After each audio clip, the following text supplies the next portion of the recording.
As you notice, there are significant gaps in here, as Josh already said. Most of the folks are up at Kauai, destroying the camp, which is really fun. Ira's going to love that. We'll send him to repairs after. For the next 6 months, he'll be doing repairs, I think, after this. Rick told me just before the service started that it looks like Woodstock up there right now. There's just tents everywhere. I don't know about the attendant things that went with Woodstock. I'm leaving that to everyone's imagination, but at least the visual is similar in some sense without close-ups to Woodstock, which is really fun for our folks. But not everybody on the island enjoys it when KCF has fun. You know, we get a little pushback sometimes whenever we're having fun. Especially this summer.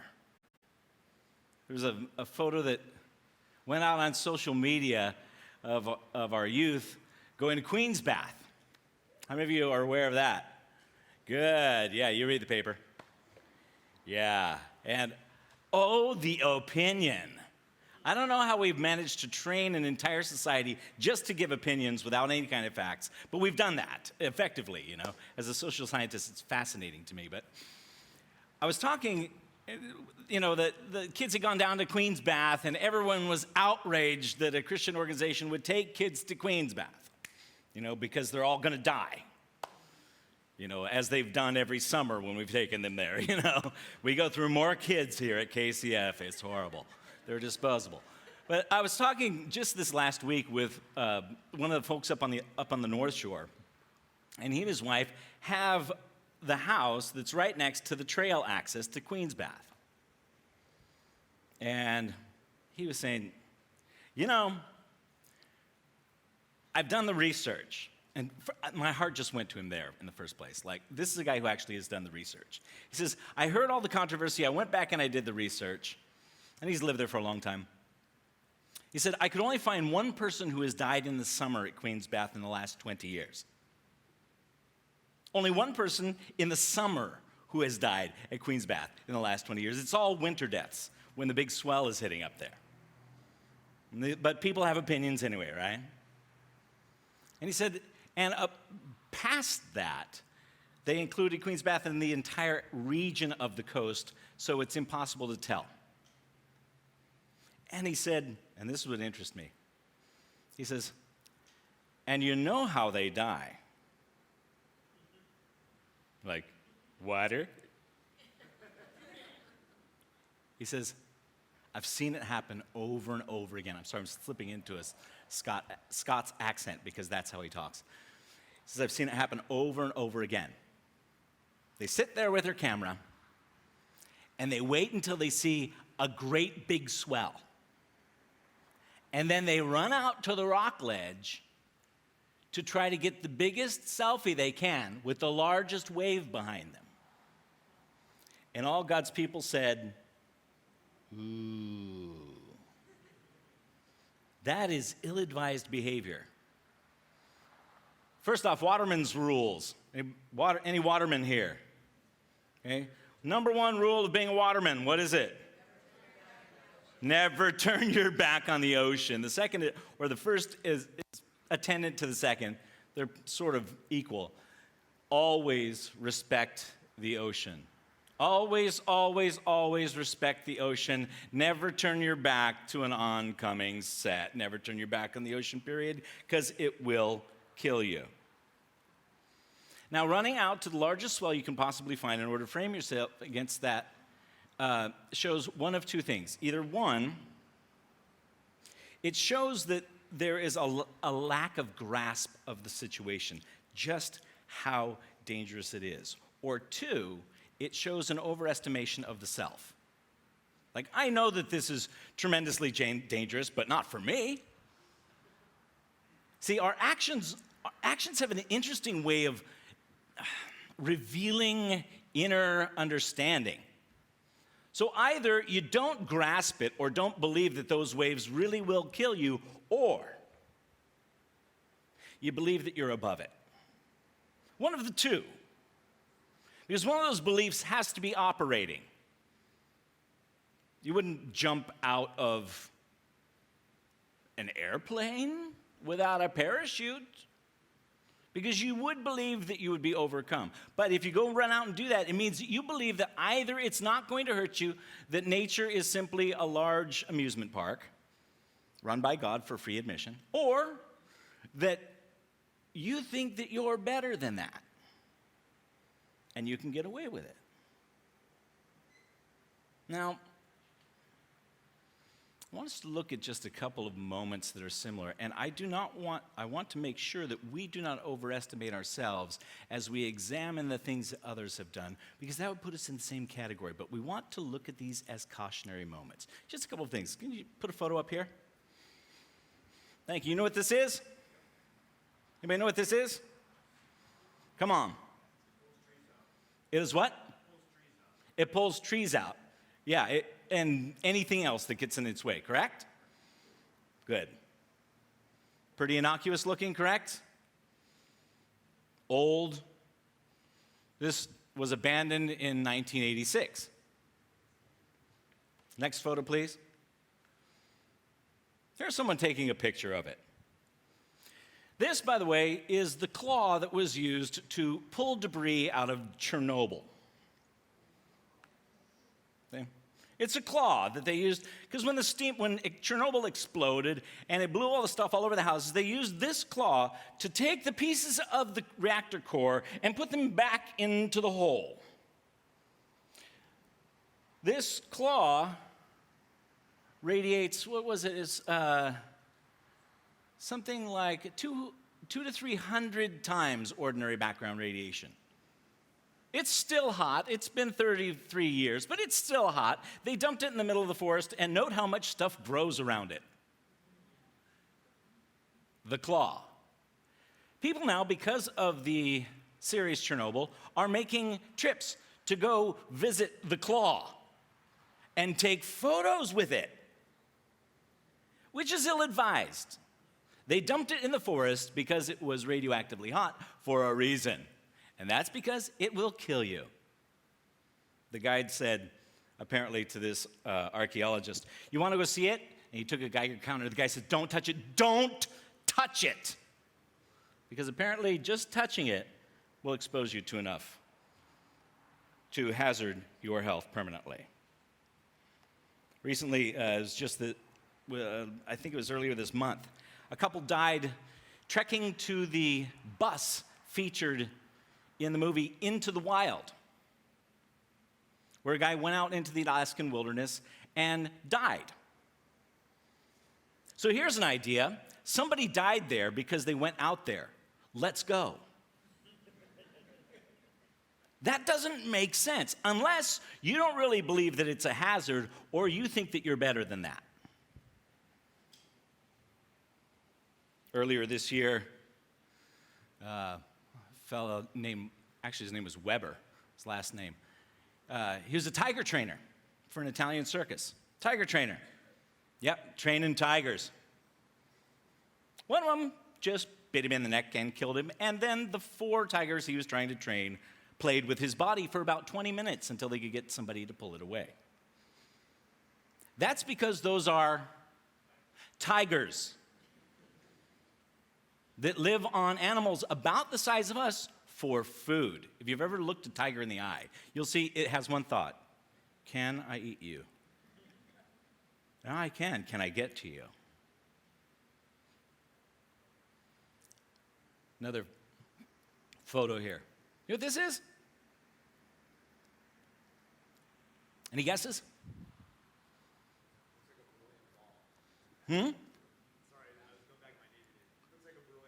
Yes, it's a beryllium ball. Woohoo! Yes. It is a beryllium plated ball, actually. This is one of the test cores from the Manhattan Project, nicknamed the Demon Core. Demon Core because in this particular setup, there was an Armenian-American physicist, chemist actually, who was working with reflecting the core back on itself using tungsten carbide bricks to create reflection back into the core. And as he was going to put the last brick on, the counter went off, warning him that if he put that last brick on, it would go supercritical.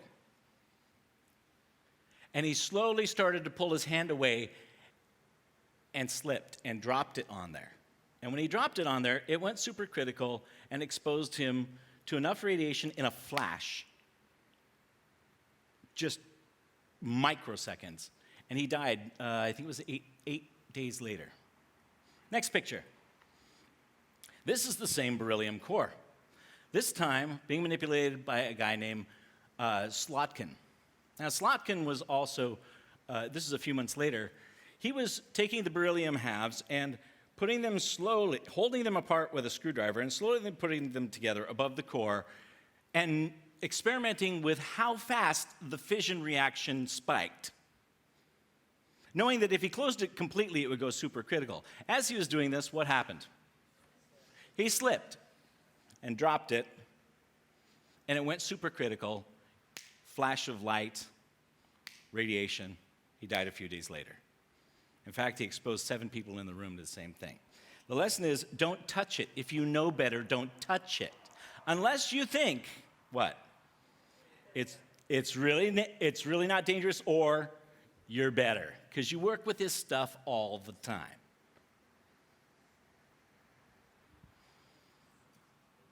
So, there's others I'm not going to share them all with, but I think we get the point. We've been dealing with a series of Bible unknowns, and I want us to look at a Bible unknown today that's a cautionary tale.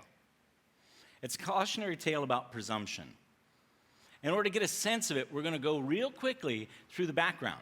Now, the background is these chemists and these physicists know what fissionable material will do, what plutonium does, and how beryllium reflects back on it. I love that you knew that was a beryllium sphere. You're either a geek or you watch sci-fi, one of the two, or both. No, you were Navy? Yeah, Navy. I was around them. You were around them. Not radioactive. Not that one. Just, that's so great. For navigation. Oh. And you can't tell us, otherwise you'd have to kill us. That's good. Good. Okay, so the backgrounds to our story, Leviticus. Real quick, Leviticus chapter 10. Nadab and Abihu, the sons of Aaron, each took a censer and put fire in it and laid incense on it and offered unauthorized fire before the Lord. So this is right at the beginning of tabernacle worship, which he had not commanded them. And fire came out from the Lord and consumed them, and they died before the Lord. Simple lesson. If you offer that, it flashes blue and you die. Don't do that. Then Moses said to Aaron, "This is what the Lord has said. Among those who are near me, I will be sanctified." Note, among who? Those who are near me. Among those who are near me. Among those who are my own, among those who are most familiar with me, I will be sanctified. And before all the people, I will be glorified. And Aaron held his peace. Good decision. Don't backtalk the Lord when he has just had fire come out and consume your sons. Now, if you turn over to Leviticus chapter 16, we get a little update. Verse 1, the Lord spoke to Moses after the death of the 2 sons of Aaron when they drew near before the Lord and died. And the Lord said to Moses, "Tell Aaron your brother not to come at any time into the holy place inside the veil before the mercy seat that's on the ark, so that he may not die. For I will appear in the cloud of the mercy seat, but in this way Aaron shall come into the holy place." And then the Day of Atonement is set up. Do you realize, by the way, that the Day of Atonement is a reaction by God to the presumption of the priests that they could come into his presence anytime he wanted? Nadab and Abihu, they kind of like roll in. The text implies that they were drunk because they make a regulation. You can't worship God drunk right after this. They roll in anytime they want with strange fire, however they want to roll into God's presence. He kills them, and then he goes, "Okay, from now on out, once a year, and with all of these sacrifices and rituals to come in." You know, after these incidents at Los Alamos, they instituted safety regulations, and all of the work with the cores was done remotely from a quarter mile away. which was smart. That's the Day of Atonement. That's how that works. They have to come in with all of these kinds of regulations. Now, if we hop over to 1 Samuel 4, we find that because this ark thing is so deadly, they decide to weaponize it. In 1 Samuel 6, actually. I'm sorry, 1 Samuel 4. That is right. You know, I was wrong once. I thought that I was wrong, but I was actually right. I guess I was mistaken. Somebody was listening. There we go. So they decide to weaponize it and carry it out into battle. And they're defeated, and the Philistines take it. Now, the Philistines, I'm going to truncate the story for time. The Philistines take and capture the ark, and they go back to their own hometowns. And as soon as they put the ark in their hometowns as a prize of war, they have plagues. They all start dying. It's a real bad thing. Finally, they say, we don't know how to send this thing back. And so they make these little golden idol kind of things, and they put them in with the ark on an ox cart, and they send it off. And they send it back to Judah, because the Israelites, because they figure, this thing's too dangerous. It's too hot for us. We don't know how to handle it. We'll pick up in 1 Samuel 6. 1 Samuel 6:11. And they put the ark of the Lord on the cart and the box with the golden mice and the images of their tumors, and the cows went straight in the direction of Beth Shemesh along the one highway, lowing as they went. They turned neither to the right nor to the left, and the lords of the Philistines went after them as far as the border of Beth Shemesh. Now the people of Beth Shemesh were reaping their wheat harvest in the valley, and when they lifted up their eyes and saw the ark, they rejoiced to see it. And the cart came into the field of Joshua of Beth Shemesh and stopped there. And a great stone was there, and they split up the wood of the cart, and they offered the cows as a burnt offering to the Lord. Nobody bothered to think, how do we move it after that? And the Levites took down the ark of the Lord and the box that was beside it, which we have no idea what that was, in which were the golden figures, and set them upon the great stone. And the men of Beth Shemesh offered burnt offerings and sacrifices on that day to the Lord. And when the 5 lords of the Philistines saw it, they returned that day to Ekron. So the 5 lords of the Philistines are watching them take this thing off. They're going, it's going to flash blue any second. They're all going to be dead. They're a quarter mile away going, let them handle it. And they're chopping up the oxen and offering up a sacrifice. And the lords of the Philistines go, okay, we're cool. And they bail. Apparently, even though they're not offering it the right way, they can offer something and it works. If we would drop down, it says that, and these are the golden tumors, blah, blah, blah, blah, blah. It says, the great stone beside which they set down the ark of the Lord is a witness to this day in the field of Joshua of Beth Shemesh. And he struck some of the men of Beth Shemesh because they looked upon the ark. Wait. And he struck some of the men of Beth Shemesh because they looked upon the ark of the Lord. Weren't they just doing that? They had to look upon it to take it off the cart. And then he strikes them because they look at it. So apparently it goes well at the beginning, but then they get curious. And they decide, let's see what's inside. And they get killed over it. It's like that beryllium ball is all fine until you go, let's see how fast fission works. Oops. Then the men of Beth Shemesh, and he struck 70 of them. And the people mourned because the Lord had struck the people with a great blow. Then the men of Beth Shemesh said, who's able to stand before the Lord, this holy God, and to whom shall he go away from us? And they sent messengers to the inhabitants of Kiriath Yearim, saying, the Philistines have returned the ark of the Lord. Come down and take it. And the men of Kiriath Yearim came and took up the ark of the Lord and brought it to the house of Abinadab on the hill. That's his name, Abinadab on the hill. And they consecrated his son Eleazar to have charge of the ark of the Lord from the day that the ark was lodged at Kiriath Yearim. A long time passed, some 20 years, and all the house of Israel lamented after the Lord. So they're not really stoked about the ark, and they put it in the big government warehouse. And they say, okay, you and your family, you take care of this. Apparently, it goes okay until David says, I want that thing in my house. We pick up 2 Samuel chapter 6.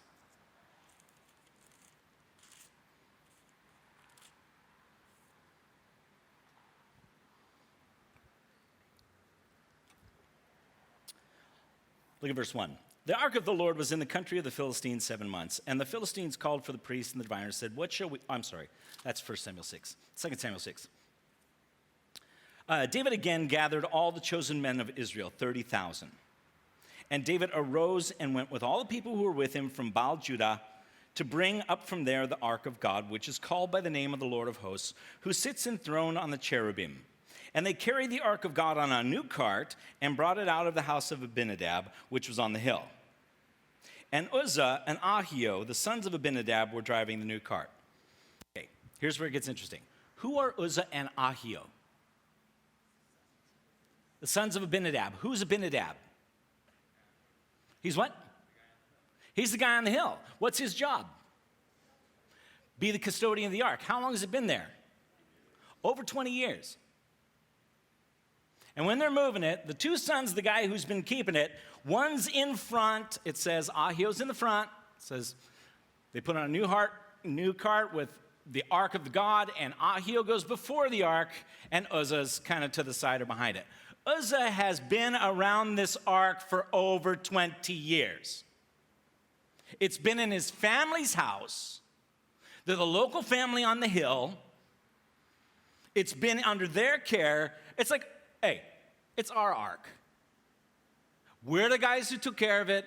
We're the guys who put it in our family. It's our ark. Now, David wants to go get it. Hey, we'll move it for you. This is guys on the hill moving, specializing in sacred objects that can kill you. They loaded up on the cart. They got a brand new cart. And you can see Ahio's in the front going, yep, this is how we do it. Me and my family, this is our ark. And Uzzah's beside going, back, got it. Back, got it. Up. And they have this kind of claim to the custodianship of the ark, while David and everybody else is just dancing around. But they've got it because it's their ark. It says, and David and all the house of Israel were making merry before the Lord with songs and lyres. We try to keep lyres out of the church now, but songs and lyres and harps and tambourines and castanets and cymbals. And when they came to the threshing floor of Nacon, Uzzah put out his hand to the ark and took hold of it for the oxen. Someone said, hey, I got it. Puts his hand out and takes it. And it says, and the Lord, the anger of the Lord was kindled against Uzzah, and God struck him down there because of his error, and he died there beside the ark of God. I work with plutonium cores all the time. Got it.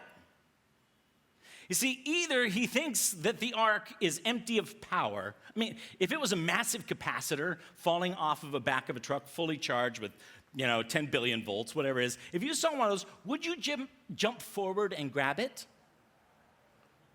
Or would you jump back? See, if you believe the thing's charged, you jump back. If you see a big set of waves coming, do you run toward them and try to take a picture? Or do you step back up the hill as far as you can? You see, you either think it doesn't have the power to kill you, or you think you're above it.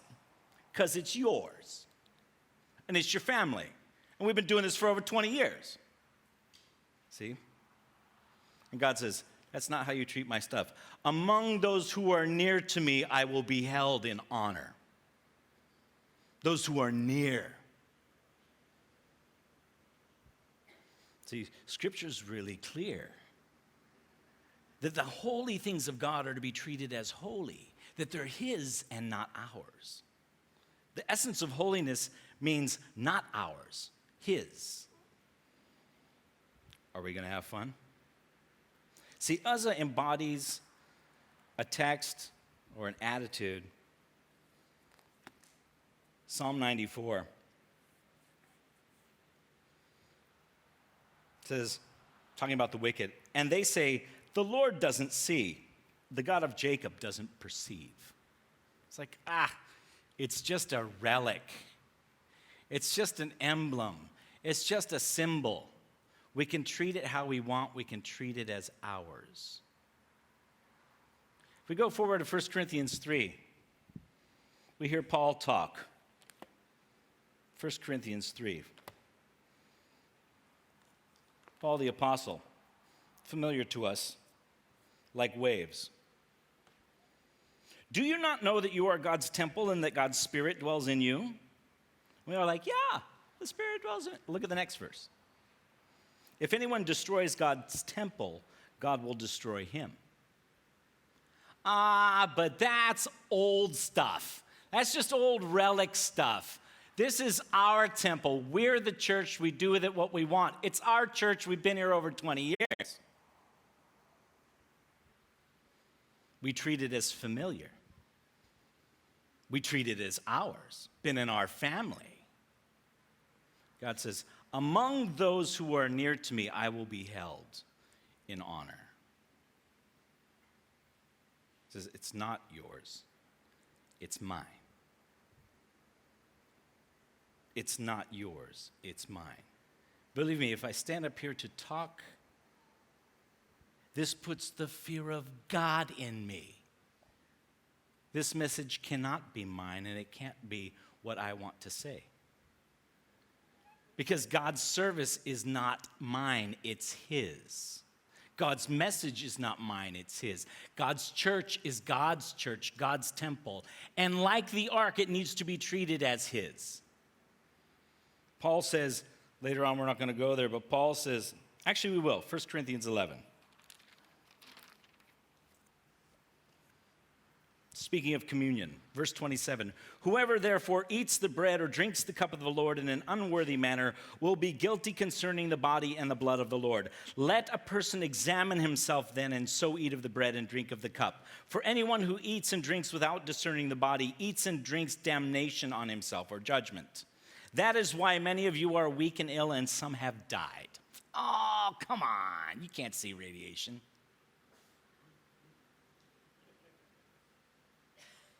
God says, I will be held in honor.